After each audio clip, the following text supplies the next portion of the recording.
que fazes no mundo? Uma pergunta feita inicialmente a mim.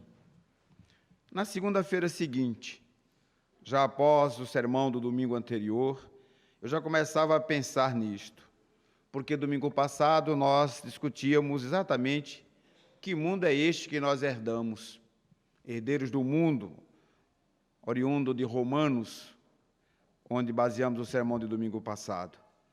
Incomodado com aquela questão e perguntando a mim mesmo, que mundo é este então? Que tarefa é esta? Eu lembrei-me de que, neste período, estaria chegando ao Rio de Janeiro, na Baía da Guanabara, um homem muito promissor na sua terra, um homem exitoso nos seus estudos, um homem bem-sucedido na sua família, que, exceto o conhecimento da palavra de Deus, faríamos outra pergunta. Perguntaríamos a troco do que este homem entraria no navio para uma terra desconhecida. Excetuando-se o entendimento da palavra, se perguntaria isto àquele homem chamado Simonton. Por que razão esse homem viria ao Brasil? O que valeríamos nós? Lembram da música? O que nós valeríamos? Para ele se destacar da sua família, do seu ambiente de conforto, em vez de nos levar lá, ele veio aqui. 12 de agosto, 160 anos que este missionário pôs os pés na Baía da Guanabara. Na lama não tinha porto. Desce ali um homem muito bem formado. Não era simplesmente porque não tinha o que fazer na sua pátria, expurga-o para algum lugar. Ele provavelmente ouviu o que Isaías ouviu, que está em nossa pastoral. Provavelmente ele deve ter dito: eis-me aqui, envia-me ao Brasil. E aquele homem vai ao Brasil. Veio até nós e nos trouxe esta palavra. E quantos milhares de milhares, por causa da coragem de dizer: eis-me aqui. Que segurança tinha aquele homem para entrar em um navio rumo a uma terra inóspita, cheia de problemas de saúde, problemas que o vitimaram, que o levaram à morte, ele e a esposa. Será que dá para pensar? De fato, há algo mais nesta relação da criatura com o Criador. Há algo mais. Quem que é movido a este ide? Quem que é movido a sair deste conforto para fazer esta vontade divina na sua vida? Com este entendimento introdutório, voltamos os olhos a esse texto. Marcos escreve esse texto naquele contexto de Pedro, de André, de João. Ali estava nascendo o grande Paulo também. Era nesse contexto que esse homem escrevia o que ouvira do nosso Salvador Jesus. Era ele que começava de uma forma reduzida, o menor dos evangelhos. Mas ele queria dizer isto, ele queria falar o que ele tinha ouvido do nosso Salvador. E ele escreve de uma forma resumida, e é nesse texto que aparece esta palavra, ide. E vem duas palavras-chave. Já que é indiscutível, que é inquestionável o ide, e eu ainda apoio no que acabei de citar, de Isaías, esta é a ordem, é uma ordem que vem amorosamente, querendo nos colocar o objetivo do ide, e não uma ordem seca, vai e pronto. Mas ele diz ide e acrescenta duas palavras. Primeiro ele diz onde. Olha aqui onde ampliado. O mesmo Deus que dissera lá atrás a Abraão: vai que eu ainda vou te dizer para onde. E aquele homem por fé sai. Quem quiser atender esta ordenança, vai ter que ter essa coragem de ir sem saber para onde. Um mundo que pode ser o mundo da sua própria casa, o mundo da sua vizinhança, o mundo da sua família. Pode ser este o mundo que ele está dizendo ide. Então, talvez fosse prudente perguntar: que mundo? E aí nos reportamos e recuperamos o que falamos domingo passado. O mundo que nós herdamos. Qual é esse mundo que nós herdamos? É o mundo que hoje tem mais de 7 bilhões de habitantes. É este mundo que nós herdamos. Quem são esses 7 bilhões de habitantes? Tem um autor que é muito lido, Yuval Harari, e ele diz uma coisa que eu conhecia esta informação, ainda estudando Ciências Sociais no Milton Santos. Ele faz uma conta interessante.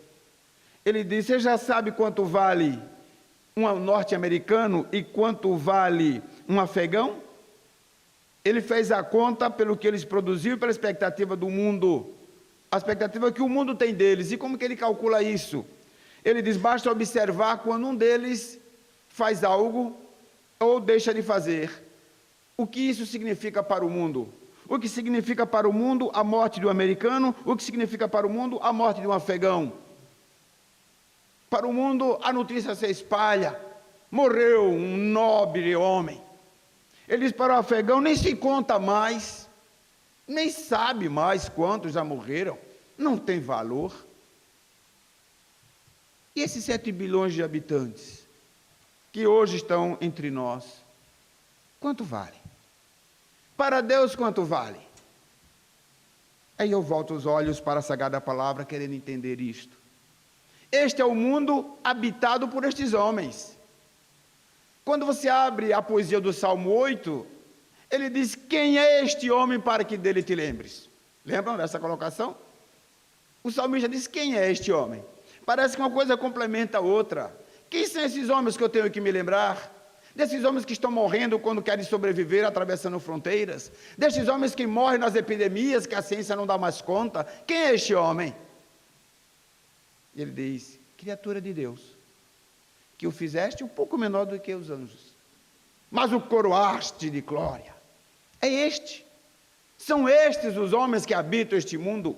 Este é o mundo que nós herdamos. Por isso ele diz agora: ide a eles, esta é a vossa herança.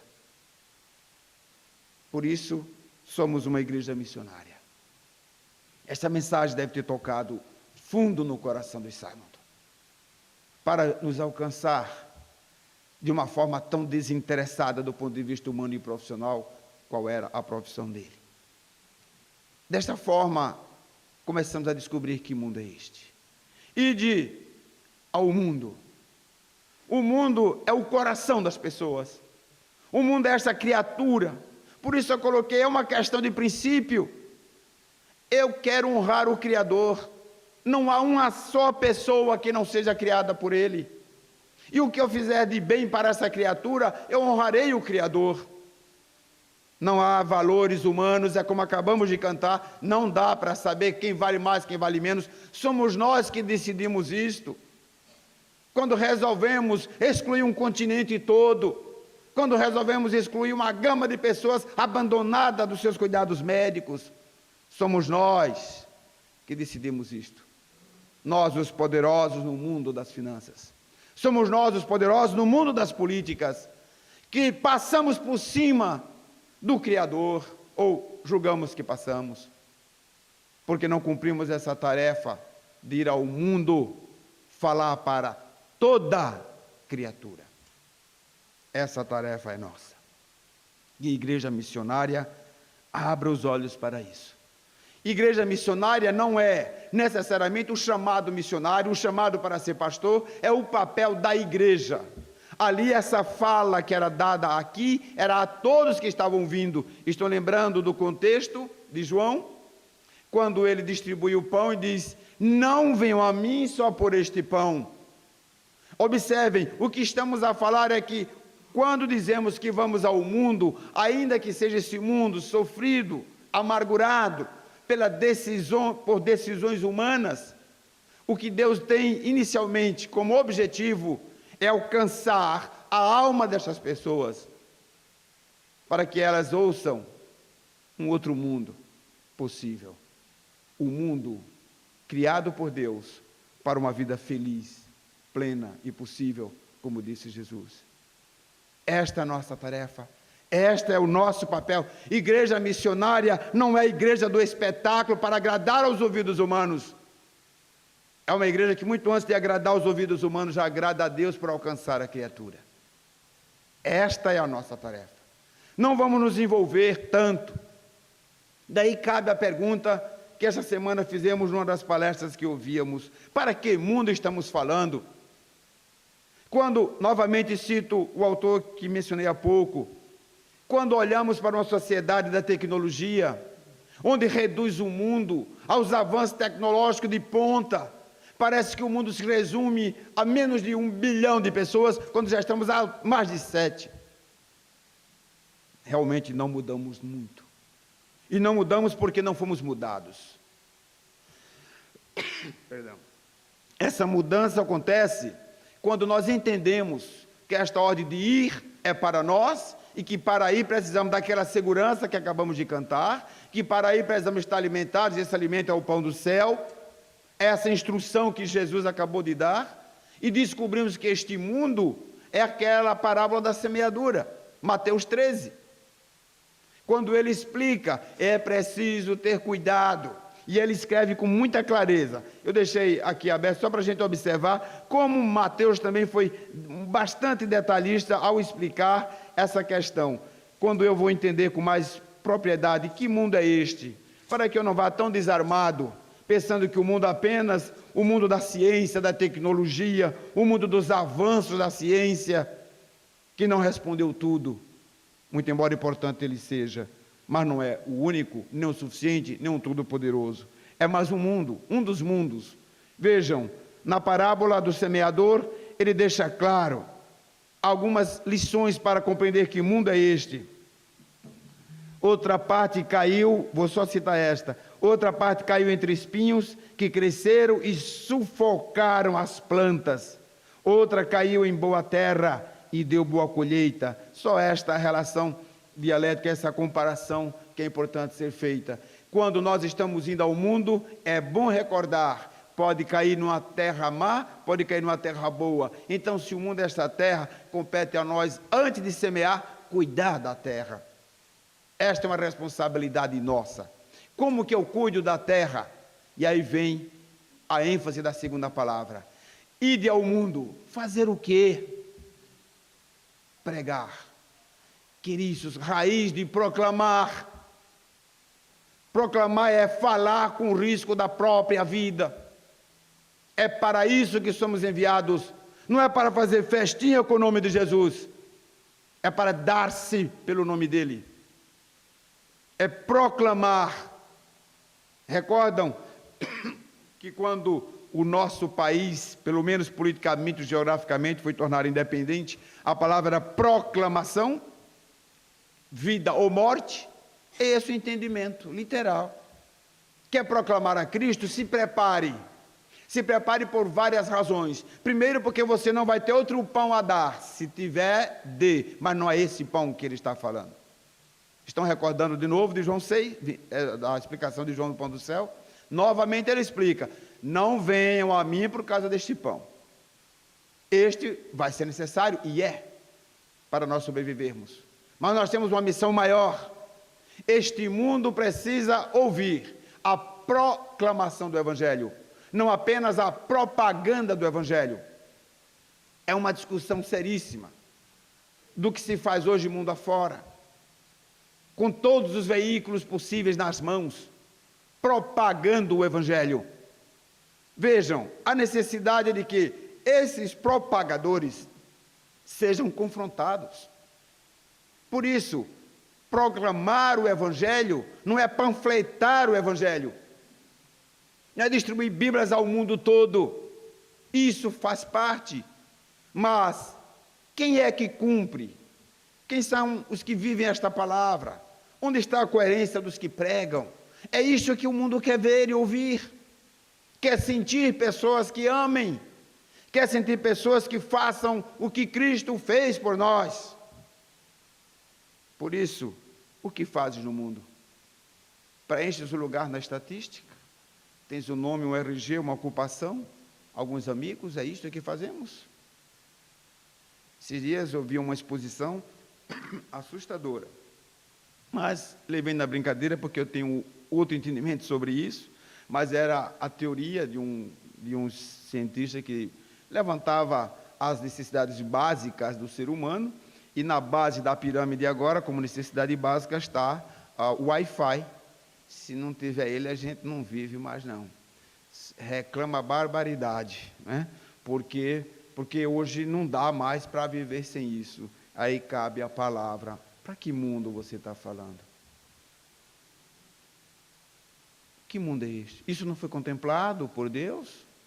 Foi um descaso, foi um descuido? Deus não observava que haveria uma tecnologia, uma ciência tão avançada e que ela, a exemplo das outras descobertas ao longo da história, continua sempre para uma minoria, para quem foi mesmo que o sacrifício que não tem preço foi realizado? Tenho dúvida alguma, não tenho mais, de que chegou a hora de checar essa história. Essa brincadeira de uma relação onde o cristianismo é teoricamente... Tem aqui, querido. Tem aqui, obrigado. Que o cristianismo não exerce um papel de coerência. Está caindo. Está caindo porque os que se apresentam ao mundo, os que vão ao mundo, cheio de enganos e palavras insustentáveis, querem se portar como igreja missionária, e muitas vezes são ajuntamentos interesseiros, nem cabe o nome de igreja. Esse é o desafio, amados. Não queremos ser grandes para perder nossas características.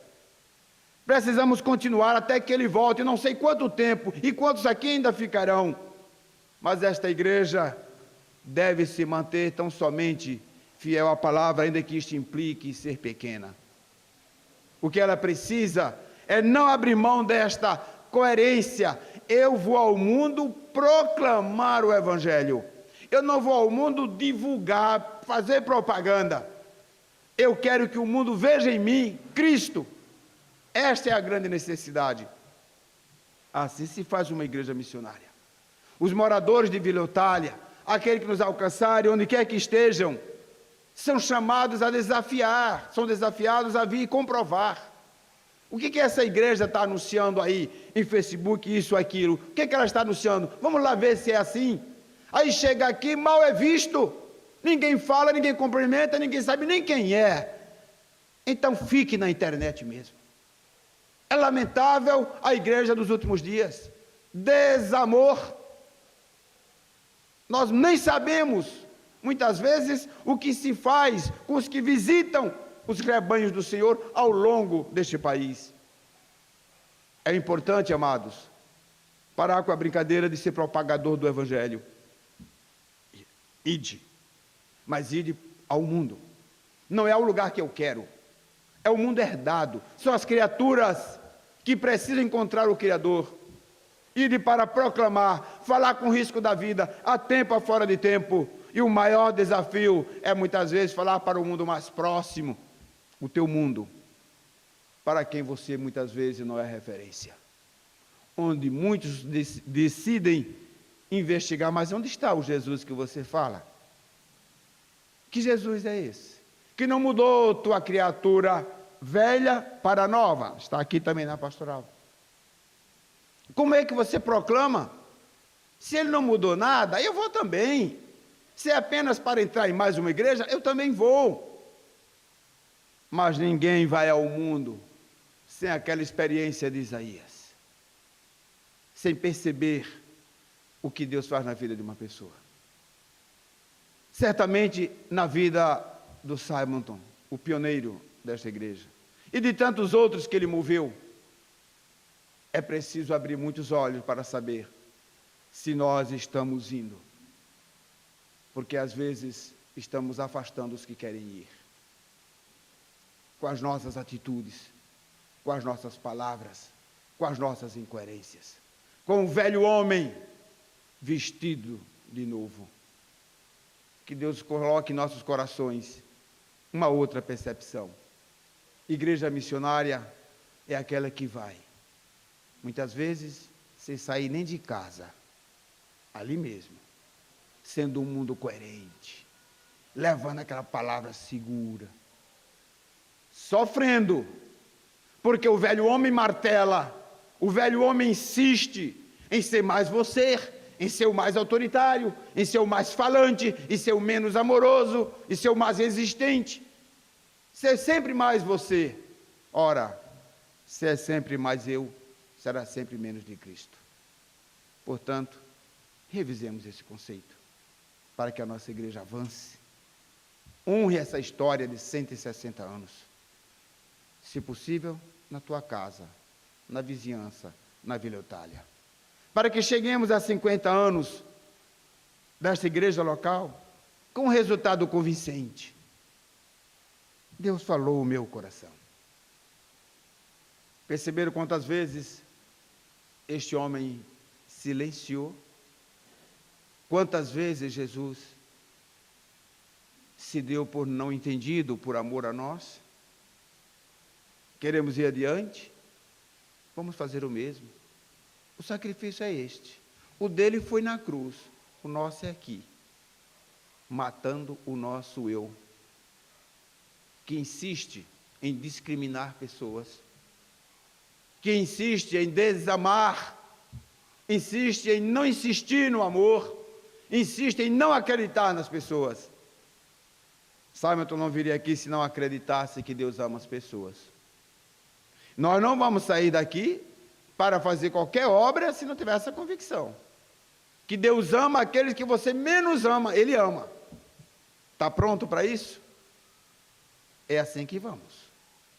É assim que oramos e pedimos para ir na praça, para ir na escola, para ir na rua, para ir nos comerciantes. É assim que estamos pedindo a Deus. Vamos levar nossa face. Vamos dizer, somos a igreja de Vila Eutália. Estamos aqui nesta praça, estamos ali vindo naquela escola, naquela rua, naquele comerciante. Queremos dizer o que Deus tem feito por nós. Isso é ser uma igreja missionária. Uma das práticas, digo aí no último parágrafo, dessa nova vida que precisa ser partilhada, é a bênção do perdão que brota do arrependimento sincero. Corações purificados pela ação do Espírito Santo, torna-se capaz de promover atitudes sadias, vida saudável, que aproxima as pessoas umas das outras e juntos se fortalecem. E aí é como termina o profeta Isaías. Se fortalece na prática do bem e em pleno exercício da justiça. É isso que Deus fez no mundo, trazendo no seu Filho a obra da justificação. O capítulo 16 encerra, se nós perguntássemos, então, identificando que é para ir, não há dúvida desta ordenança, identificando que o mundo é esta terra que tem que ser bem cuidada, identificando o conteúdo com a mensagem proclamada, com o risco da minha vida, eu poderia perguntar, mas que parte dessas palavras de Jesus eu devo anunciar? O capítulo 16 tem como subtema ressurreição. É por isso que é um tema tão difícil. É dizer ao mundo que Cristo ressuscitou por nós. Que Ele traz a vitória sobre o homem velho para que seja você o homem novo. Seria esta a nossa fala. É esta a nossa pregação. E como dizem alguns reformadores, e bom seria que tudo isso fosse sem palavras. Se for necessário, use as palavras. O bom seria que o nosso testemunho, o testemunho desta igreja, neste bairro, nesta localidade, fosse assim. Vou seguir aquela pessoa daquela igreja, vou acompanhar ela, vou lá na igreja dela, porque comecei a observar que é uma pessoa diferente, na forma de ser, de agir, de tratar os pais, de tratar os filhos, de tratar o marido, de tratar a esposa, de tratar os outros. Esse trato, essa vida saudável, essa vida de uma pessoa leve, é isto que vai impactar o mundo. Este é que é o mundo possível. Outro não temos mais o que fazer. Porque lá atrás já está dito também. O príncipe dele nada tem a ver conosco. O que tem a ver conosco é a proclamação do Evangelho. Isto tem a ver conosco. Temos programado para a nossa igreja, já há algum tempo temos tentado fazer. Um dia faremos. Trazer a esta localidade uma oportunidade de nos expor à rua para falar do que a Bíblia fala para nós. Dizer mesmo, dizer com frases, dizer com bandeiras, dizer com música, dizer essa sociedade e chamá-los a vir testar o que esta Bíblia diz para nós e como ela nos faz viver. Porque vejam, ninguém tem vergonha de fazer carnaval, não é verdade? Ninguém tem vergonha de fazer espetáculo, não é verdade? Não quero espetáculo. Eu gostaria de ter uma caminhada silenciosa para dizer apenas: olha o que Cristo fez por nós. Só isso.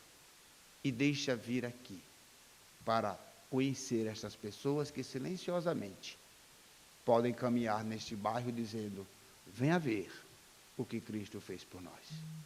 Deus abençoe esta igreja missionária. Amém.